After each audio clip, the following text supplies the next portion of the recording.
Ya, baik. Selamat siang pemirsa, Bapak Ibu, anak-anak Indonesia dimanapun Anda berada. Senang sekali kita berjumpa kembali dalam bincang publik penanganan COVID-19 yang disiarkan secara langsung dari Geraha Pramuka Geraha BNPB Jalan Pramuka, Jakarta. Saya Kiki Rizky Kasyafitri dari tim komunikasi publik gugus tugas percepatan penanganan COVID-19. Hari ini kita akan bicara tentang topik yang sedang hangat-hangatnya dibicarakan masyarakat.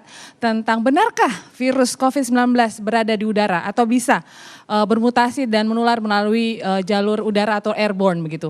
Sudah hadir bersama kita hari ini dua pakar gugus tugas percepatan penanganan COVID-19, satu hadir di media center kita langsung, Dr. Budiman Bella, staf pengajar FKUI, anggota tim pakar medis gugus tugas percepatan penanganan COVID-19. Selamat siang Profesor, terima kasih sudah bersedia hadir di sini. Selamat siang Mbak Kiki. Iya, sudah hadir juga melalui Zoom hari ini Profesor Dr. Igusti Ngurah KD Mahardika. Saya akan menyapa dengan Profesor Mahardika, Guru Besar FKH Universitas Udayana, anggota tim pakar medis gugus tugas percepatan penanganan COVID-19. Selamat siang Profesor Mahardika, terima kasih siang, sudah meluangkan waktu. Mbak Kiki, selamat siang Dr. Budi, selamat siang Indonesia. Selamat siang, baik. Ini topiknya sedang hangat-hangatnya di masyarakat.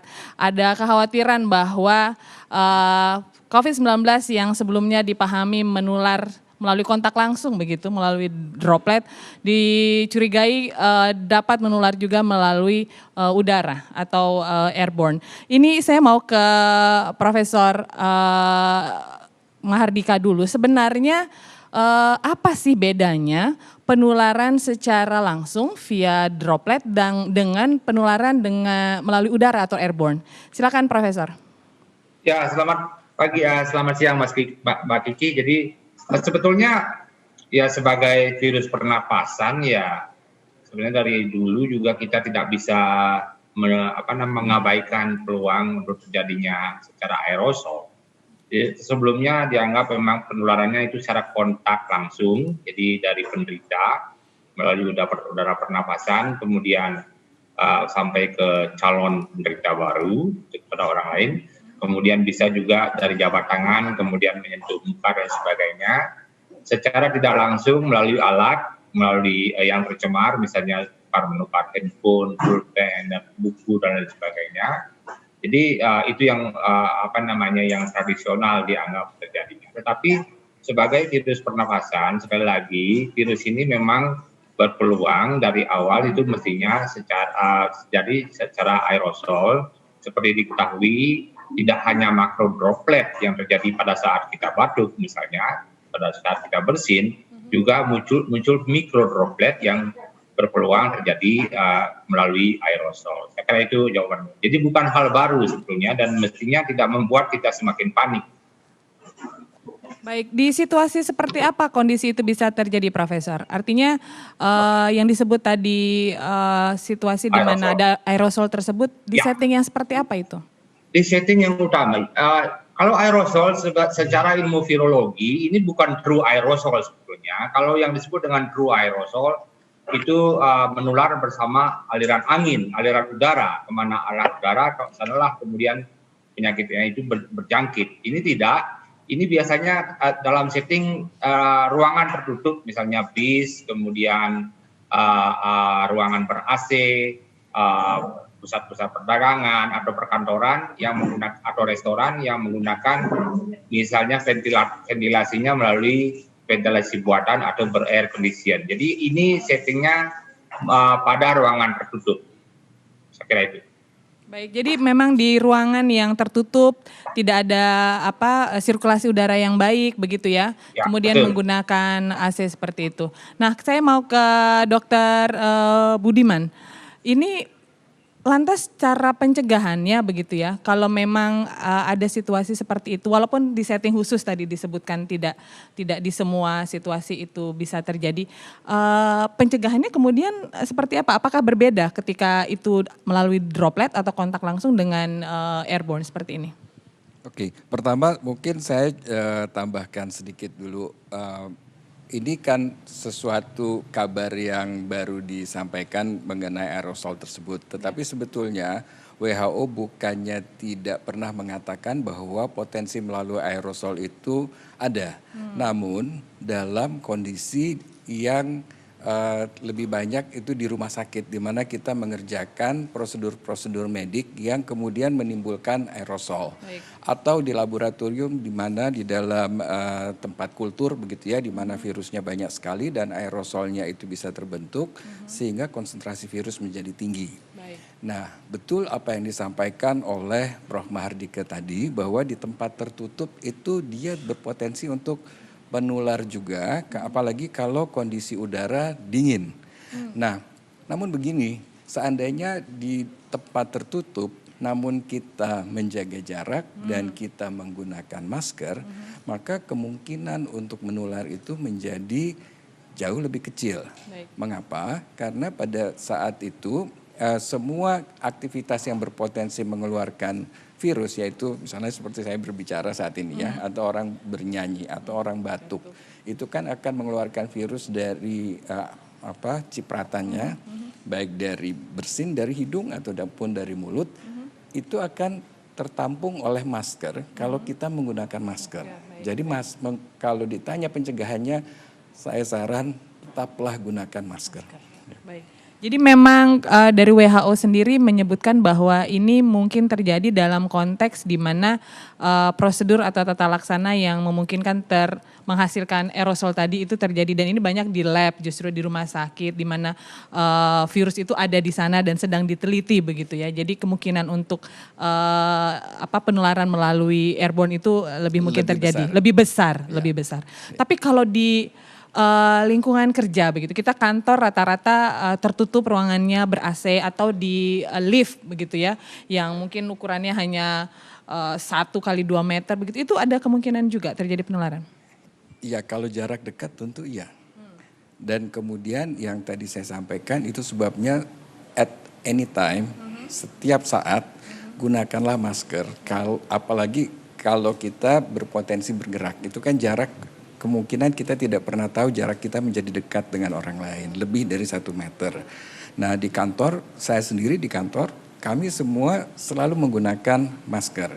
Karena di laboratorium saya itu staf saya memeriksa COVID.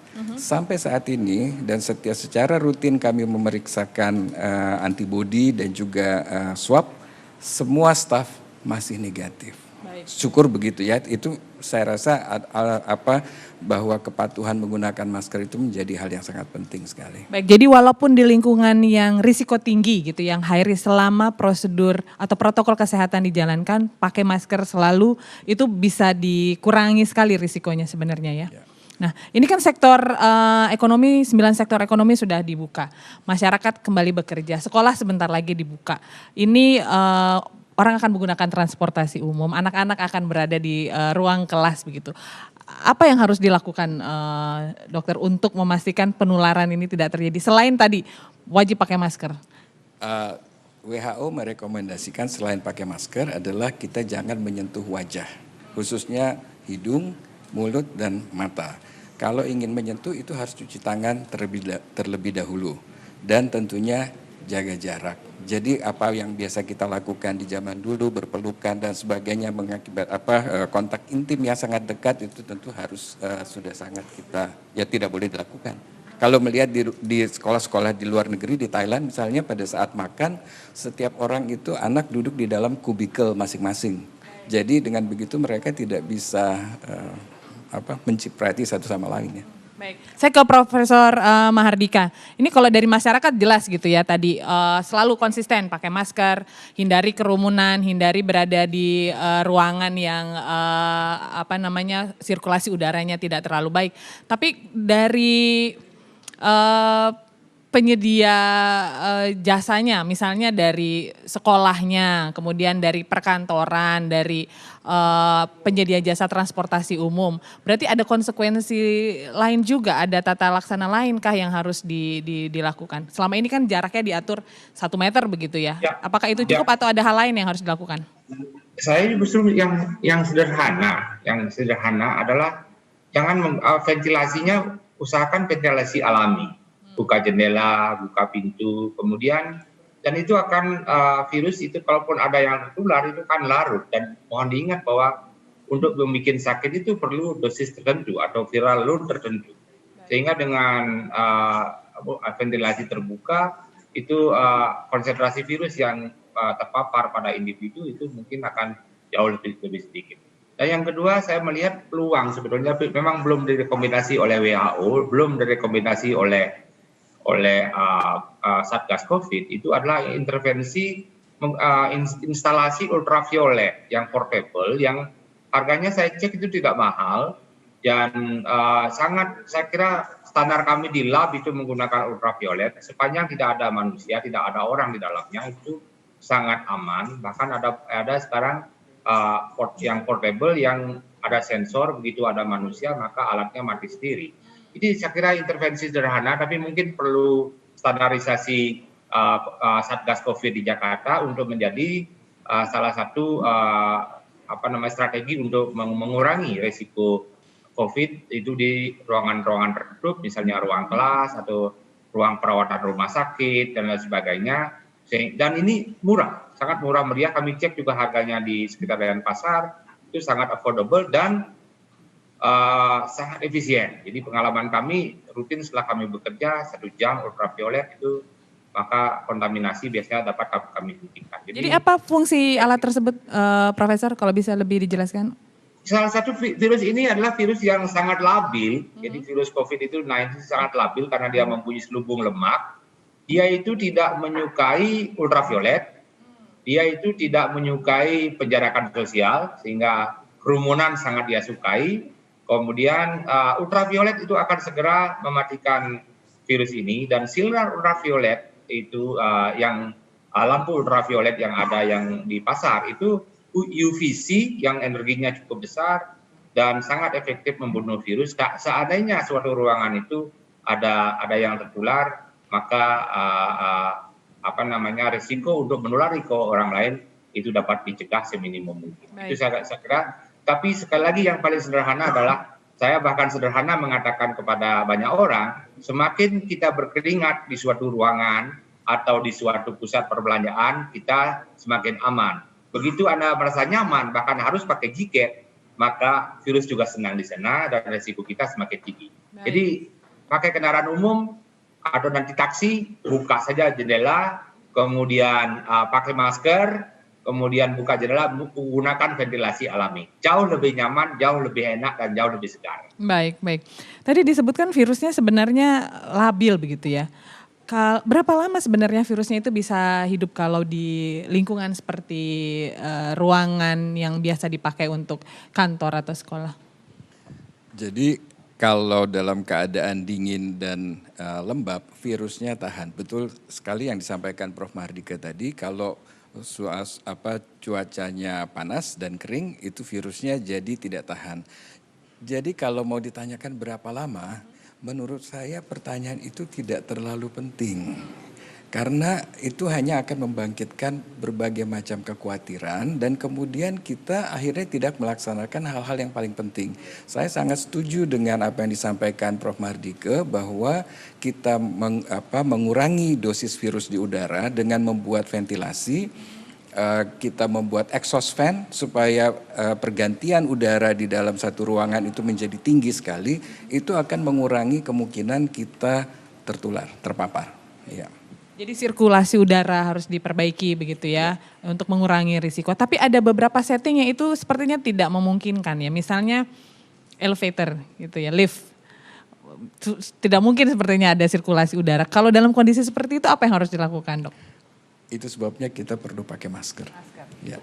Lagi-lagi disiplin menggunakan masker ya. Karena dengan begitu apapun yang keluar dari mulut dan hidung saya. Jadi setiap orang tuh harus tahu bahwa dia berpotensi mengeluarkan virus dan mencelakakan orang lain. Jadi sayangilah orang lain dengan menggunakan masker. Jangan hanya karena merasa menggunakan masker itu karena saya takut tertular dan saya ini kebal. Ada kadang-kadang yang merasa begitu. Saya tidak takut, nyawa di tangan Tuhan. Jadi saya tidak perlu pakai masker.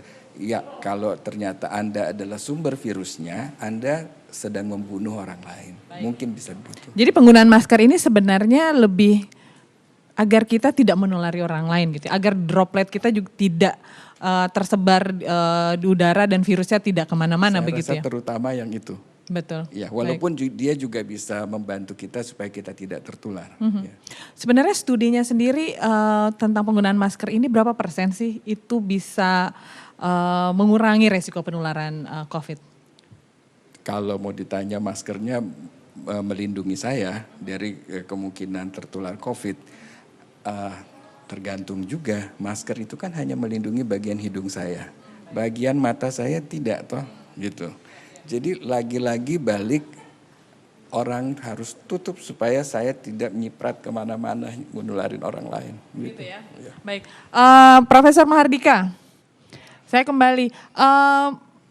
Ada pesan yang ingin Profesor sampaikan ke masyarakat dengan banyaknya berita sekarang yang beredar tentang kemungkinan penularan COVID-19 melalui jalur udara ini. Apa yang ingin Profesor sampaikan ini kepada seluruh masyarakat Indonesia yang bergabung baik melihat langsung melalui TV maupun melalui sosial media gugus tugas dan juga BNPB. Silakan Profesor. Ya, terima kasih Kiki. Pertama saya minta tidak panik lah. Jadi ini dari dulu ya COVID sejak begitu lahir ya, karena ini virus pernapasan ya pasti melalui aerosol sangat mungkin tidak bisa diabaikan, tidak ada yang baru lagi. Kemudian yang kedua, meskipun belakangan ini memang dikatakan virus ini lebih beraerosol dan lebih mudah menular antar orang, tapi data WHO dunia memang kasus konfirmasi itu semakin meningkat, tetapi kasus fatalitas juga menurun. Ini datanya. Jadi karena itu barangkali ya dia lebih menular secara aerosol, tapi mudah-mudahan ada peluang juga justru fatalitasnya lebih menurun dari sebelumnya. Datanya sangat valid, sehingga sekali lagi no panik, tidak ada panik. Dari dulu begitu COVID ini dilahirkan, dia sudah aerosol, tidak bisa kita abaikan. Kemudian justru karena aerosol, ya kita berharaplah justru fatalitasnya menurun. Jadi jangan panik, gunakan protokol COVID dengan ketat, dengan disiplin. Saya itu berdisiplin, kita boleh selama 24 jam menggunakan masker, tapi 1 menit itu kemudian kita lupa atau lalai, maka menjadi ambiar, itu bahasa ilmiahnya. Terima kasih Mbak Kiki. Baik, sebelum saya minta closing statement juga dari Dr. Budiman, ini ada beberapa bahasa teknis, saya ingin supaya masyarakat betul-betul paham gitu ya. Droplet itu kan percikan ya yang keluar, kecil mungkin juga tidak terlihat. Kalau aerosol itu apa sebenarnya definisinya? Droplet itu bisa ada yang sangat kecil sekali sehingga dia halus dan kemudian bisa melayang. Kalau droplet aerosol ya, kalau droplet itu kan dia kita muncrat, terpercik dia langsung jatuh ke bawah. Makanya jangan dekat-dekat. Tapi kalau aerosol itu mungkin ada yang bisa melayang. Baik. Gitu. Jadi ini versi lebih kecil lagi dari droplet sehingga dia ketika orang batuk, bernafas atau bersin tidak jatuh gitu ya di jarak 1-2 meter tapi bisa melayang jauh di udara dan bisa mengenai orang yang lain begitu ya. Baik. Sekarang dari Dr. Budiman, pesan buat masyarakat yang menyaksikan tayangan kita hari ini, apa yang harus dilakukan agar bisa mencegah penularan?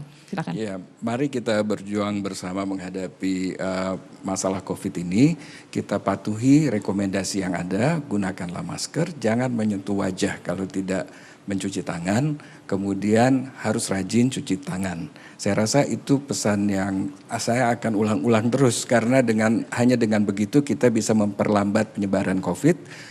Kenapa saya tidak bilang kita bisa menghambat sama sekali penyebaran karena pasti ada yang tidak patuh juga ya, susah sekali untuk membuat semua orang patuh. Tapi dengan membuat sebagian besar dari kita patuh maka penyebaran akan lambat, yang sakit berat juga akan tidak langsung banyak tapi cukup untuk bisa masih dirawat di rumah sakit daripada nanti tiba-tiba mendadak jadi banyak, susah untuk dirawat.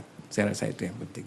Baik, beberapa catatan penting yang saya pahami di sini adalah Satu, bahwa ini mungkin terjadi di setting yang tertutup di mana ventilasi udara atau sirkulasi udara tidak baik. Kemudian di situasi di mana memang virus berada cukup banyak di sana seperti di rumah sakit, kemudian juga di lab begitu ya. Sehingga penting sekali buat kita untuk memastikan kita berada di lingkungan dengan sirkulasi udara yang cukup, hindari kerumunan begitu ya, karena di situ sangat mungkin terjadi penularan. Lebih disiplin lagi pakai masker, karena alasan kenapa virusnya itu bisa berada di udara melalui droplet maupun aerosol yang lebih kecil adalah karena keluar dari hidung dan mulut kita gitu ya ketika kita bicara. Jadi saya pikir ini luar biasa sekali informasi ini, semoga masyarakat lebih paham sekarang tentang banyaknya pemberitaan tentang kemungkinan penularan COVID-19 melalui udara atau airborne. Semoga informasi ini bermanfaat. Pesan utamanya lagi-lagi, pastikan selalu pakai masker dimanapun Anda berada, terutama ketika Anda tidak bisa memastikan Anda menjaga jarak dengan orang lain di mana situasi sirkulasi udara tidak cukup baik. Demikian perbincangan kita hari ini. Terima kasih banyak Dr. Budiman. Terima kasih banyak Profesor Mahardika sudah bersedia hadir. Yang Indonesia, selamat sekali. Terima kasih Dr. Gigi.